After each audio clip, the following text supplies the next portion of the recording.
درختت اگر اینجوری زرد شد و درمانش نکردی، سال بعد قید بارشو بزن، چون بهت خوب بار نمیده. اگر سرشاخه های درخت زرد میشن و مخصوصا بین رگبرگ ها زرد میشه، این علامت شایع کمبود آهن هستش. شما میتونید به درختتون به ازای هر سال سن درخت 2 تا 4 گرم آهن بدید.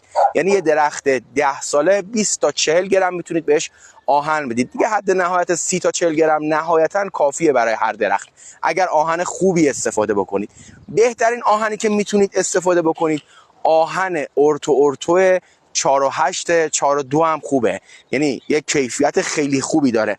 ما اینجا تو جشنواره‌مون آهن ارتو 4 و 8 وارداتی شیمیکورد رو داریم، بسیار با کیفیته. این آهن رو یک بار استفاده بکنید درختتون به حالت طبیعی برمیگردن. نکته دیگه این که چه این آهن چه هر آهن دیگه که توی بازار هست به درد محلول پاشی نمیخوره. شما اصلا نمیتونید کمبود آهن یه درختی که اینجوری زرد شده رو با محلول پاشی جبران بکنید. قیمت این آهن توی جشنواره ما 980,000 تومان هست که اگر بخواید کارتونی هم خرید بکنید ما رو کارتونش یه دونه بهتون رایگان میدیم. برای دریافت لیست قیمت کافیه که کلمه قیمت رو تو قسمت کامنت ها بنویسی تا لیست قیمت ها براتون بیاد.